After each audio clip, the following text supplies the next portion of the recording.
Last के episode में आपने देखा कि लूक और एमा हेलीकॉप्टर का ट्रेन से कनेक्शन तोड़ने के लिए ट्रेन की स्पीड को बढ़ा देते हैं, लेकिन ट्रेन ओवर स्पीड हो जाने के कारण कंट्रोल नहीं हो पाती। अब आगे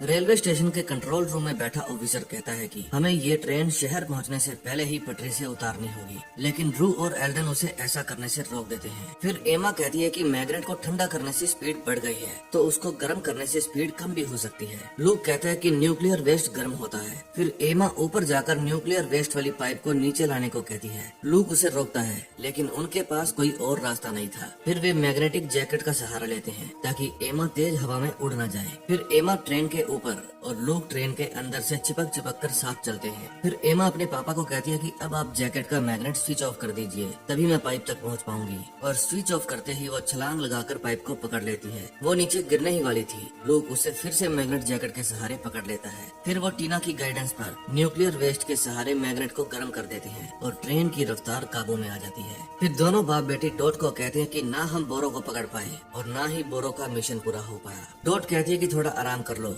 मुझे जैसे ही बोरो के बारे में खबर मिलेगी तो मैं तुम दोनों को वहाँ पर रवाना कर दूंगी। फिर एमा लुक को ऑपरेशन डोनी को स्टॉप करने के लिए कहती है, क्योंकि इससे उनकी मॉम की प्राइवेसी डिस्टर्ब हो रही थी। फिर लुक जब घर वापस आता है तो अपनी एक्स वाइफ को कहता है कि किसी और को मेरी डिनर टेबल पर बैठा देखकर मुझे अच्छा नहीं लगता। अगर एक सीट मेरे लिए भी रखोगी तो मुझे अच्छा लगेगा। अगले सीन में हम देखते हैं कि बोरो के आदमी विलियम को पकड़कर फिर से उसके पास ले आते हैं, जिसे फर्स्ट एपिसोड में लुक ने विद फैमिली बचाया था। बोरो कहता है कि अगर तुम अपने बीवी बच्चों के पास जिंदा वापस जाना चाहते हो तो मुझे वो सब बता दो जो तुम जानते हो। वो ज्यादा कुछ तो नहीं जानता था, लेकिन उसने बताया कि वो लड़की को एमा कहकर बुला रहा था। वो वायलिन बजाती है। बस मुझे इतना ही पता है बोरो, मैं सच कह रहा हूँ। उसके बाद बोरो बहुत सारे हैकर्स को लुक की फोटो दिखाता है और कहता है कि ये दरिंदा मेरे बाबा का कातिल है, मुझे किसी भी हाल में ये जिंदा चाहिए। इसके साथ ही एक लड़की है जिसका नाम एमा है और वो वायलिन बजाती है। जो भी इनको ढूंढेगा मैं उन्हें $1 मिलियन दूंगा। अब लुक ने भी एक छोटी सी शिप खरीद ली थी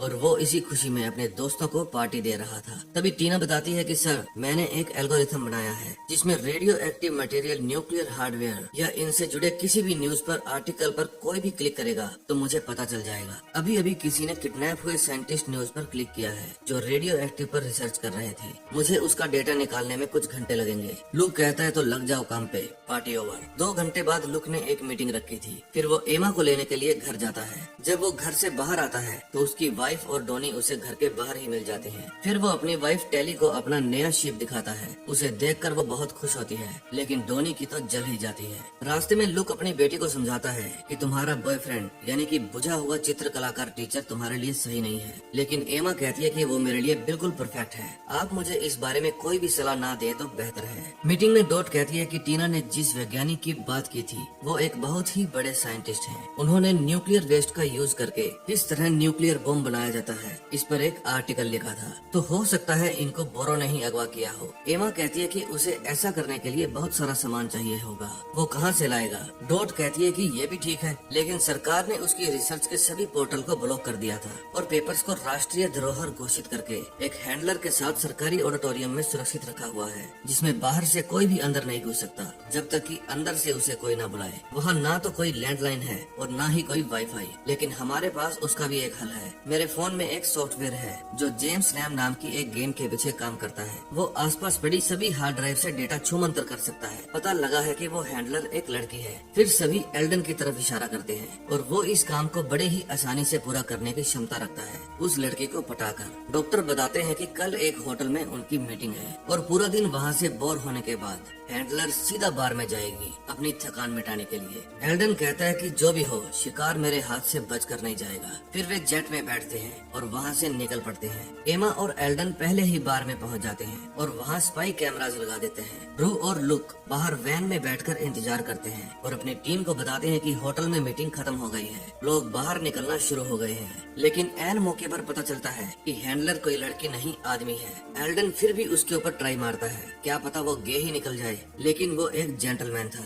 अब उन्हें बिल्कुल मौके पर एल्डन की जगह एमा का सहारा लेना था, लेकिन लुक ऐसा नहीं चाहता था कि इस काम के लिए उसकी बेटी का यूज किया जाए, इसलिए वो मिशन को अबॉर्ट करने के लिए कहता है। लेकिन एल्डन कहता है कि मिशन तब तक अबॉर्ट नहीं हो सकता जब तक किसी ऑफिसर की जान न चली जाए। एमा एक अच्छी और समझदार ऑफिसर है, वो अपना काम बखूबी जानती है। फिर एल्डन एमा के लिए कपड़े और जूतों का जुगाड़ करता है और उसे चेंज करने के लिए कहता है। लुक कहता है कि साले बैरी, तेरी वजह से ये सब कुछ हो रहा है, तुझे उसे इस घटिया जॉब में लाना ही नहीं चाहिए था। अंदर एल्डन एमा को समझाता है कि अगर तुम्हें बोरो को रोकने के लिए कुछ भी करना पड़े तो कर लेना, मैं भी ये सब अपनी खुशी से नहीं करता, लाखों लोगों की जान अब तुम्हारे हाथ में है। फिर वो रेडी होकर हैंडलर निक के पास जाती है और उससे थोड़ी बहुत बातें करती है। काफी देर बातें करने के बाद उनकी बातें आगे बढ़ती है और निक उसे अपने घर चलने के लिए कहता है। लेकिन लुक उस समय अपनी बेटी को लेकर चिंता में था। फिर लुक रू को लेकर निक के घर के पास पहुंच जाता है। वो देखता है कि वहाँ पर एक गार्ड भी है जिसके पास HTA-416 की राइफल है। एमा और निक अभी भी बार में ही बैठे थे। फिर वहाँ कुछ शराबी लड़के एमा को छेड़ने लग जाते हैं। तभी एल्डन जानबूझकर उनसे टकराता है और लड़ाई का बहाना ढूंढकर उन सबको पीट पीट कर उनकी छुट्टी कर देता है। निक फटू था, इसलिए वो एमा को लेकर वहाँ से खिसक लेता है। उधर बोरो को एक बड़ा सा पार्सल मिलता है जिसके अंदर अगवा किया हुआ साइंटिस्ट था। उधर निक एमा को अपने घर ले जाता है। वहाँ जाकर वो किसी के साथ भी कनेक्ट नहीं कर पाती। टीना कहती है कि यहाँ की सरकार ने इस घर में डिजिटल जाल बिछा रखा है जिससे बाहर का कोई भी नेटवर्क अंदर नहीं जा सकता, इसीलिए हमें एमा का सिग्नल नहीं मिल रहा। फिर रू अपना एक डिवाइस उस घर के अंदर पॉइंट कर देती है जिसके अंदर एक कैमरा लगा था। फिर टीना बताती है कि बाहर के नेटवर्क अंदर ना जा पाए इसलिए उन्होंने घर के आसपास एक तार गाड़ रखी है और थोड़ी थोड़ी दूर पर खड्डे खोदकर डिवाइस लगा रखे हैं। अगर तार को कट करेंगे तो सभी अलार्म्स बज जाएंगे, इसलिए हमें इस जाल की पावर को कम करना होगा। अंदर एमा अपने फोन में आसपास की सभी हार्ड ड्राइव्स स्कैन कर रही थी। बाहर लोग खड्डा खोदता है, उसके अंदर उन्हें एक PVC पाइप मिलती है जिसके अंदर बहुत सारी तारें थी। फिर जैसे जैसे बैरी बताता है लोग वैसे वैसे करता है और फाइनली वे इस जाल को कमजोर कर देते हैं और वे सभी एमा के साथ कनेक्ट हो जाते हैं। इस तार में करंट बहुत ज्यादा था इसलिए वो गर्म हो जाती है और लुक के हाथ जलने लगते हैं। फिर वे मिट्टी डालकर उस तार को टाइट कर देते हैं। एमा का ऑनलाइन काम तो सारा फिनिश हो गया था, लेकिन अभी उसको पेपर्स ढूंढने थे। उसके लिए वो हैंकी पैंकी का सहारा लेती है। लुक को भी उनकी आवाज आ रही थी। लुक कहता है कि बेटा इसके बिना कुछ हो सके तो कर लो। फिर एमा अपने ईयरफोन्स को डिस्कनेक्ट कर देती है। 1-2 घंटे बाद निक हैंकी पैंकी करके सो जाता है और एमा उस रूम में बनी तिजोरी खोलकर सभी पेपर्स निकाल लेती है। लेकिन निक को होश आ जाता है और वो एमा को गन पॉइंट पर ले लेता है और इसी के साथ थर्ड पार्ट भी फिनिश हो जाता है।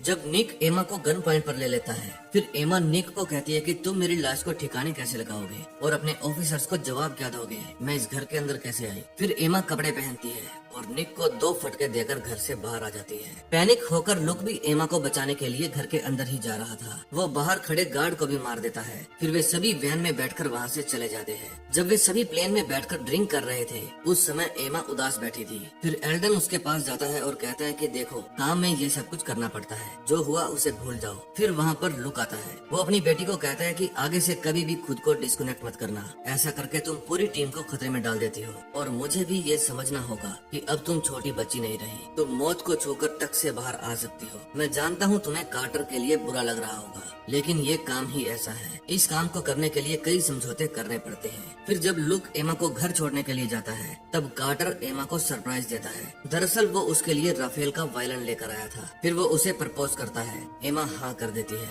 लेकिन आप लुक को तो जानते ही हैं, उसे कार्टर बिल्कुल भी पसंद नहीं था, इसलिए वो उसे अपनी शिप में छोटा सा चक्कर कटाने ले जाता है। बीच समंदर ले जाकर लुक कहता है कि मुझे पूछे बिना क्या सोचकर मेरी बेटी को प्रपोज कर दिया, अगर मैं कहूँ कि तुम मुझे पसंद नहीं हो। फिर कार्टर कहता है कि मैं उसे अपने दिलो जान से प्यार करता हूँ और मैं चाहे आपको पसंद हूँ या ना हो, मैं उसी से शादी करना चाहता हूँ। लुक को उसका जवाब अच्छा लगता है। अगले सीन में हम देखते हैं कि बोरो ने साइंटिस्ट को बांध कर रखा हुआ था। फिर बोरो उसे कहता है कि आप मेरे इस कचरे को सोने में बदल दो, उसके बाद मैं आपको घर जाने दूंगा। साइंटिस्ट कहता है कि हमारे पास जो सामान है वो पूरा नहीं है, हमें चाहिए होगा मिनी न्यूक्लियर रिएक्टर और ये कोई ऐसी वैसी चीज नहीं है जो तुम्हें किसी कबाड़ी के पास मिल जाएगी। बोरो कहता है कि मैं फिर भी उसे ले आऊंगा। अब लूक के घर में एमा की एंगेजमेंट पार्टी की तैयारियां चल रही थी। लूक फिर से एक बार अपनी बेटी को समझाता है, लेकिन वो उसकी कोई भी बात नहीं सुनती। उसके बाद उसकी एक्स वाइफ टेली आकर उसे कहती है कि मैंने जॉब छोड़ दी है। लूक कहता है ये तो खुशी की बात है, आज से अगर तुम चाहो तो मेरे लिए काम कर सकती हो।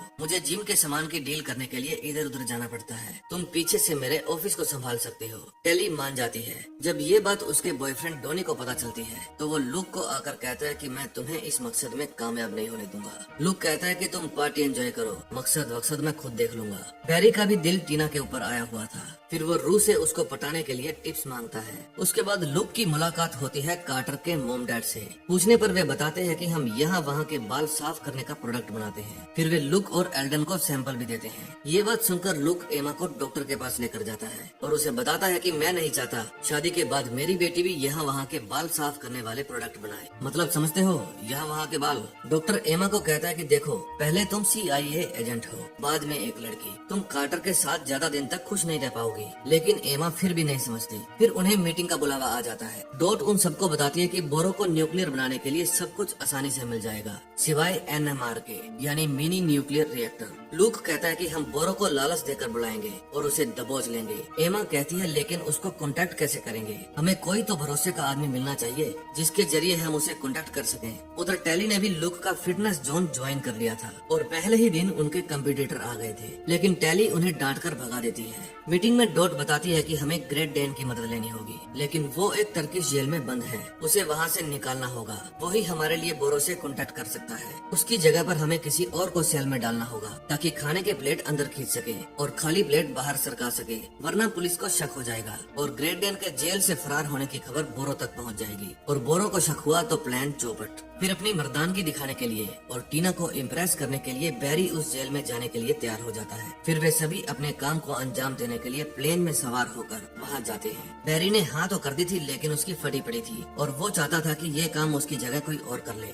लेकिन वे जबरदस्ती उसे लूक के साथ प्लेन से नीचे कूदा देते हैं। फिर वे जेल के ऊपर वाली छत पर पहुँच जाते हैं और वहाँ से बैरी जेल के अंदर एंटर करता है। टीना उसकी ग्रेट डेन तक पहुँचने में हेल्प करती है और उसे गाइड करती है। फिर वो ग्रेट डेन की सेल से एक ब्रिक निकाल कर उसे सेफली वहाँ से बाहर भेज देता है। फिर लूक एक बैलून में गैस भर के हवा में सिग्नल छोड़ता है। फिर उनके साथी उन्हें वहाँ से खींच लेते हैं। प्लेन में जाकर लूक उसे बताता है कि तुम्हें बोरो से जाकर डील करनी होगी और बदले में तुम अपने घर जा सकते हो और अपने बेटे से मिल सकते हो। फिर वे ग्रीस के अनडिस्क्लोज्ड CIA सेफ हाउस में पहुँच जाते हैं। फिर वे ग्रेट डेन को फोन देते हैं और कहते हैं कि बोरो से कांटेक्ट करो। वो कहता है किसी से कांटेक्ट करने के लिए मेरा अपना एल्गोरिथम है, मैं उसी पे काम करता हूँ, आप बस वेट कीजिए। तभी उसके पास बोरो का फोन आता है। ग्रेट डेन कहता है कि मेरे पास वो है जो तुम्हें चाहिए, यानी न्यूक्लियर रिएक्टर, और तुम चाहो तो 5 मिलियन देकर उसे हासिल कर सकते हो। बोरो को उसका हर सौदा मंजूर था। फिर वो उसे 10 घंटे में तुर्की के बॉर्डर पर आने के लिए कहता है। उधर जेल के अंदर बैरी टीना से बात कर रहा था। तभी उसे किसी कैदी की चीख की आवाज सुनाई देती है और उसकी फट जाती है। वो कहता है कि मैंने ये सब तुम्हें इम्प्रेस करने के लिए किया है। टीना कहती है तुम्हें ये सब करने की जरूरत नहीं थी, तुम जो काम करते हो वो मेरे लिए एक सपना है, मैं इसी से इम्प्रेस हूँ। उधर ग्रीस में लुक और एमा न्यूक्लियर रिएक्टर को एक मिनी ट्रक में रखते हैं। फिर वे कार्टर को लेकर अगेन अपनी बहस शुरू कर देते हैं, लेकिन इतने में 2 चोर आकर उस ट्रक को लेकर वहाँ से फरार हो जाते हैं। फाइनली अब उनके पास मिनी रिएक्टर था ही नहीं। फिर लुक अपनी टीम को कहता है कि मुझे इस इलाके के सभी चोर उचक्के और तड़ीपार की लिस्ट चाहिए। ग्रेट डेन कहता है कि अगर उसको टाइम पर डिलीवरी नहीं मिली तो उसे शक हो जाएगा, साला अपन की तो फटी पड़ी है। फिर एमा उसे बाथरूम में जाकर ठंडे पानी से मुंह धोने के लिए कहती है ताकि वो रिलैक्स हो जाए। लू कहता है अगर जेल में कैदियों की गिनती शुरू हो गई तो बैरी फंस जाएगा, इसलिए हमें किसी भी तरह ग्रेट डेन को वापस जेल में पहुंचाना होगा और बैरी को वहां से निकालना होगा, क्योंकि ग्रेट डेन का काम था बोरो से मीटिंग फिक्स करना और वो हो चुकी है। लेकिन शायद ये बात ग्रेट डेन को भी सुन गई थी, इसलिए वो भी वहाँ से फरार हो जाता है और इसी के साथ 4th पार्ट का भी एंड हो जाता है।